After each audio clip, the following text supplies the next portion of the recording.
La música retumbaba en las paredes mientras la gente se movía como un río de energía desbordada.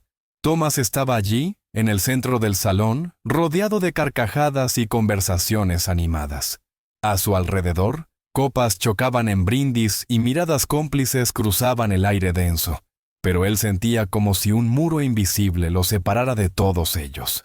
Cada palabra que escuchaba sonaba lejana, como ecos difusos atrapados en un sueño. No era timidez ni desprecio, era algo más profundo, más oscuro, una desconexión que no podía explicar ni controlar, una sensación sorda de estar atrapado en un mundo al que ya no pertenecía, aunque su cuerpo aún fingiera participar. Mientras fingía sonreír a una broma que no entendía, Thomas sintió el peso de una soledad que no era física, sino existencial, una que se adhería a su alma como una segunda piel, haciéndolo invisible en medio de una multitud vibrante. En aquel instante, una grieta silenciosa comenzó a abrirse en su interior, una que ya nunca podría ignorar. Desde afuera, Thomas era el modelo perfecto de éxito social. Tenía una carrera prometedora, amigos que lo invitaban a eventos exclusivos y una sonrisa pulida que sabía activar en el momento justo. Nadie sospechaba que detrás de esa fachada había un vacío que lo devoraba poco a poco, como una corriente subterránea invisible. Había aprendido a camuflarse en las expectativas ajenas, a interpretar un papel que aseguraba la aceptación de los demás. Pero cuanto más dominaba el arte de la apariencia, más distante se sentía de sí mismo. Era como si cada gesto falso arrancara una parte auténtica de su ser, dejándolo hueco, ajeno a sus propios deseos y miedos. Aquella noche, en medio de rostros familiares y copas de vino, Thomas se dio cuenta de algo que heló su sangre. No recordaba la última vez que había sido genuinamente él mismo. No sabía cuándo había dejado de luchar. Solo sabía que ahora, en este instante preciso, todo en él clamaba por una verdad que ya no podía seguir enterrando. Buscando un respiro, Thomas se refugió en una esquina apartada de la fiesta. Allí, lejos de las luces y el bullicio, su mente recordó fragmentos dispersos de un autor que había leído en la universidad, Søren Kierkegaard, el filósofo que hablaba del dolor silencioso, de la angustia como señal de una existencia no vivida plenamente. En medio de la confusión interna, aquellas palabras olvidadas regresaron con una nitidez escalofriante.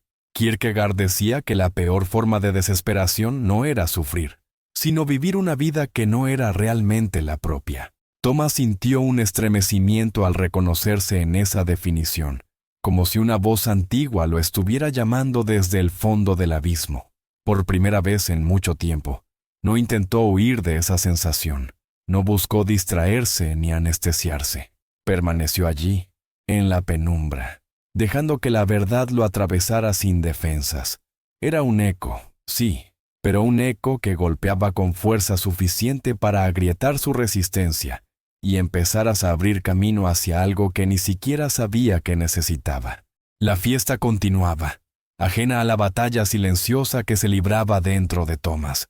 La gente hablaba más fuerte, las risas se volvían más estridentes, pero todo sonaba vacío, desconectado de cualquier auténtico sentir. Cada rostro parecía una máscara adherida con pegamento frágil. Cada gesto, una actuación ensayada hasta el hartazgo. Thomas intentó entablar conversación, buscó un puente en palabras triviales, pero pronto entendió que nadie realmente escuchaba. Las respuestas eran automáticas, los ojos vagaban buscando estímulos más emocionantes. Era como gritar en un desierto, donde el eco de su propia voz era lo único que respondía.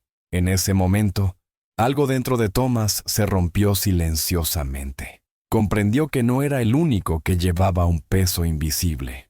Todos, de alguna forma, estaban huyendo de sí mismos, pero mientras algunos lograban anestesiarse mejor, él ya no podía. Estaba condenado, o bendecido, a sentir, a despertar en medio de un mundo que insistía en dormir. Al salir a la terraza, el aire frío de la noche lo golpeó como un látigo, arrancándole un suspiro involuntario. Allí, bajo un cielo vasto y despiadadamente indiferente, Thomas se permitió reconocer su dolor. No era una tristeza superficial, no era melancolía pasajera, era una fractura profunda, una fisura en el centro mismo de su ser. Nadie podía ver esa herida.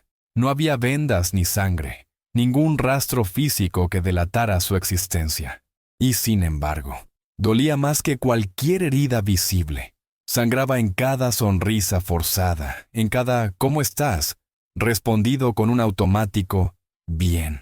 Era una guerra silenciosa, solitaria, que libraba cada día sin testigos ni reconocimiento. La conciencia de esa fractura no lo debilitó. Al contrario, por primera vez en mucho tiempo, sintió una extraña forma de fuerza brotar de su interior. Reconocer su dolor, mirarlo a los ojos, no era un acto de derrota. Era el primer paso de algo radicalmente diferente, una búsqueda honesta, dolorosa y necesaria de sí mismo. De regreso en su apartamento, Thomas no podía apagar el torbellino de pensamientos que le golpeaban la mente. Buscó en su estantería, hasta encontrar un viejo ejemplar de Kierkegaard, amarillento por el tiempo. Al azar, abrió una página y sus ojos se clavaron en una frase que parecía escrita para él. La angustia es el vértigo de la libertad. La frase le atravesó como un rayo. La angustia no era un error que debía evitar, sino una prueba de que su alma buscaba despertar, de que la libertad, brutal y aterradora, estaba al alcance de su mano si se atrevía a abandonar la seguridad cómoda de las máscaras. El dolor invisible no era su enemigo, era su brújula. Sentado en el suelo, con el libro temblando entre sus dedos, Thomas comprendió algo que nunca había querido admitir. Vivir auténticamente dolería mucho, pero era el único dolor que valía la pena soportar. Todo lo demás, la conformidad, la apariencia, el autoengaño, era una muerte lenta en vida. Durante los días siguientes, Thomas comenzó a mirar a las personas de una forma diferente. Ya no veía simplemente rostros alegres o conversaciones triviales. Veía los pequeños gestos, las miradas fugaces que delataban fracturas similares a la suya. La soledad, entendió, estaba escondida en casi todos los ojos que cruzaba. En la cafetería donde solía ir, observó a una mujer que sonreía demasiado rápido, como quien teme ser descubierto en su tristeza. En el metro, un hombre miraba fijamente su reflejo en la ventana, con una expresión vacía que Thomas reconoció como propia. Era un secreto colectivo, compartido pero nunca confesado. La idea lo golpeó con fuerza. Tal vez, pensó, no estaba tan solo como había creído. Tal vez su dolor no era una aberración sino una condición humana compartida, silenciada por un mundo que no sabe, o no quiere, mirar de frente. Esta conciencia, extrañamente, no lo deprimió. Le dio un extraño consuelo. En su soledad, estaba unido a todos. Pero reconocer la verdad era solo el principio. Thomas seguía atrapado en una vida que no había elegido conscientemente. Cada mañana se vestía para un trabajo que lo vaciaba, respondía a mensajes que no sentía, mantenía relaciones que no alimentaban su alma. Era una jaula de cristal, invisible para los demás, perfectamente funcional, pero mortalmente fría por dentro. Romper esa jaula significaba arriesgarlo todo.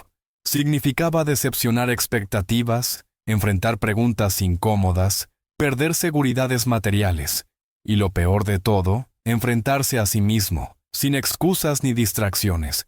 Era un precio altísimo, pero seguir fingiendo costaría aún más.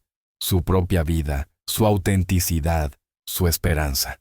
En una noche silenciosa, mirando la ciudad desde su ventana, Thomas decidió. No podía vivir eternamente en esa prisión elegante. Prefería perderlo todo antes que seguir traicionándose a sí mismo un solo día más. La decisión no era un gesto grandioso. Era una determinación silenciosa, hecha en soledad, pero vibrante de verdad. El cambio no fue inmediato ni sencillo. Durante semanas, Thomas luchó contra impulsos automáticos de fingir, de complacer, de reprimir su verdadero sentir. Cada pequeña honestidad, un no dicho con firmeza, una verdad incómoda confesada, era como arrancar una capa de piel endurecida, doloroso pero necesario. Se dio cuenta de que muchos lo mirarían con extrañeza, que algunos se alejarían. Perdió amistades superficiales, oportunidades cómodas, reconocimientos vacíos. Pero en medio de esas pérdidas, descubrió algo infinitamente más valioso, la sensación incipiente de ser, por fin, auténticamente él mismo. La máscara no cayó de un golpe. Se fue desgastando, fragmento a fragmento, con cada acto pequeño de verdad.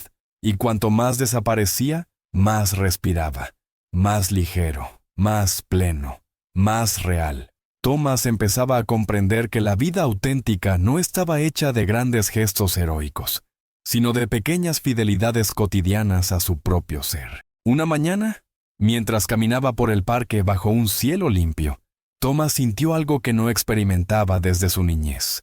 Una alegría serena, inmotivada, pura. No venía de ningún logro externo, ni de ninguna aprobación ajena.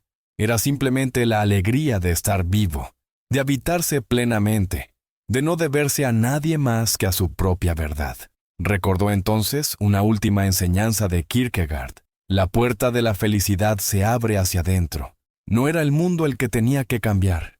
Era él quien debía reconciliarse consigo mismo, abrazar su dolor, su miedo, su vulnerabilidad, como partes esenciales de su humanidad.